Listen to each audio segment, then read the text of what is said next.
Hello all, అందరూ ఎలా ఉన్నారు? నేనైతే చాలా బాగున్నాను. మీరు కూడా బాగుండాలని కోరుకుంటున్నాను. ఈ వీడియోలో స్ప్రౌటెడ్ రాగులను మనం ఇంట్లోనే ఈజీ మెథడ్‌లో ఎలా చేసుకోవాలో చూద్దాం. ఈ విధంగా గాని స్ప్రౌటెడ్ రాగులను తయారు చేసి పౌడర్‌గా చేసుకొని మనం ఇంట్లో దోస వేసుకోవచ్చు, రాగి ఇడ్లీ వేసుకోవచ్చు, రాగి జావ కాసుకోవచ్చు.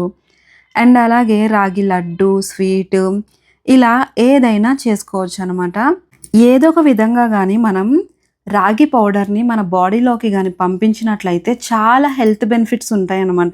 ఈ స్ప్రౌటెడ్ రాగులను తయారు చేయడం కోసం నేను 2 మెథడ్స్ అయితే యూజ్ చేస్తున్నాను. ఏ మెథడ్‌లో ఎక్కువ స్ప్రౌట్స్ వచ్చాయో ఈ వీడియోలో చూద్దాం.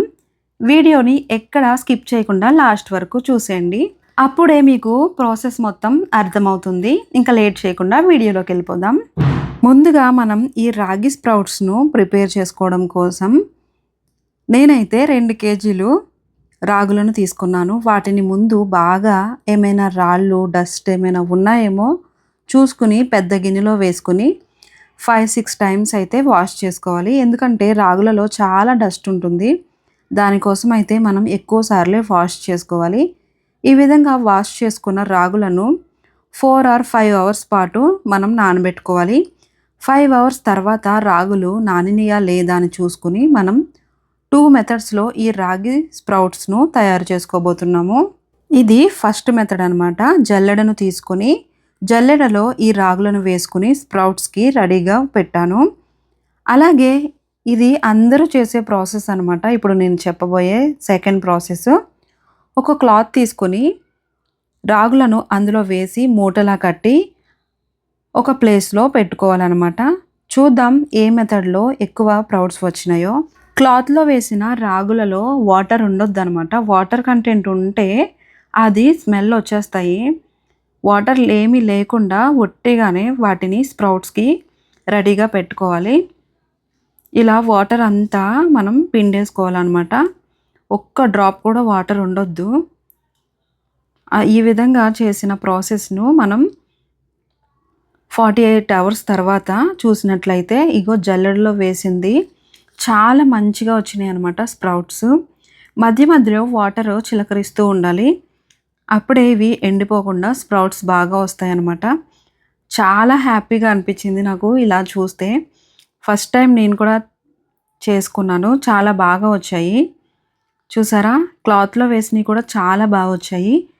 2 ప్రాసెస్‌లో కూడా మనం కరెక్ట్‌గా చేస్తే రెండిట్లో కూడా చాలా మంచి రిజల్ట్స్ చూసాను నేనైతే. మీరు కూడా చూడండి. మీరు కూడా ఈ విధంగా చేసుకోండి. చాలా అంటే చాలా హెల్త్ బెనిఫిట్స్ ఉంటాయి. మనం బయట కొనుక్కునే షాప్స్‌లో ప్యాకెట్స్ మొత్తం అంతా కల్తీలే జరుగుతున్నాయి కదా. అందులో డస్ట్ ఉంటుంది, ఏదేదో ఉంటదనమాట. ముఖ్యంగా చంటి పిల్లలకి పెట్టుకునే వాళ్ళు మాత్రం ఇలానే ఇంట్లోనే స్ప్రౌట్స్‌కి ప్రిపేర్ చేసుకోండి. స్ప్రౌట్స్‌కి ప్రిపేర్ చేసుకున్న వాళ్ళకి ఇలా స్ప్రౌట్స్ రాకుండా స్మెల్ వస్తున్నాయి అంటారు. అలా ఎందుకు జరుగుతుంది అంటే వాళ్ళు సరిగ్గా క్లాత్‌లో వేసుకున్న తర్వాత అయినా, జల్లెడలో వేసుకున్న తర్వాత అయినా సరే వాటిని అలాగే వస్తాయి కదా అని వదిలేస్తారనమాట. వాటి మధ్యలో మనం చూస్తూ ఒక 8 అవర్స్‌కి ఒకసారి అయినా సరే వాటర్‌ని చిలకరిస్తూ ఉండాలనమాట. అండ్ ఇంకొక పొరపాటు ఏంటంటే మనం స్టార్టింగ్ చేసేటప్పుడు వాటర్ కంటెంట్ అయితే అస్సలు ఉండొద్దనమాట. మంచిగా వాడబెట్టుకోవాలి.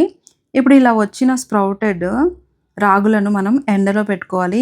ఎంత బాగా వచ్చాయి కదా, నాకైతే చాలా హ్యాపీగా అనిపించింది. ఇప్పుడు ఈ విధంగా చేసుకున్న రాగి స్ప్రౌట్స్‌ను ఎండలో పెట్టుకోవాలి.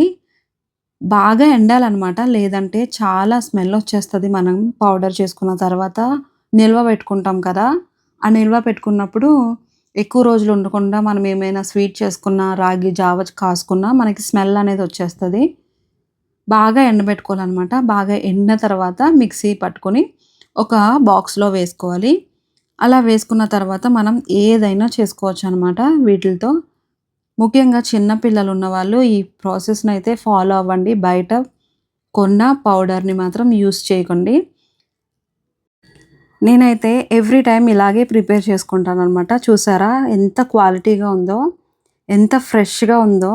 టేస్ట్ కూడా చాలా బాగుంటుంది. వీడియో నచ్చితే లైక్ చేసి, షేర్ చేసి, సబ్స్క్రైబ్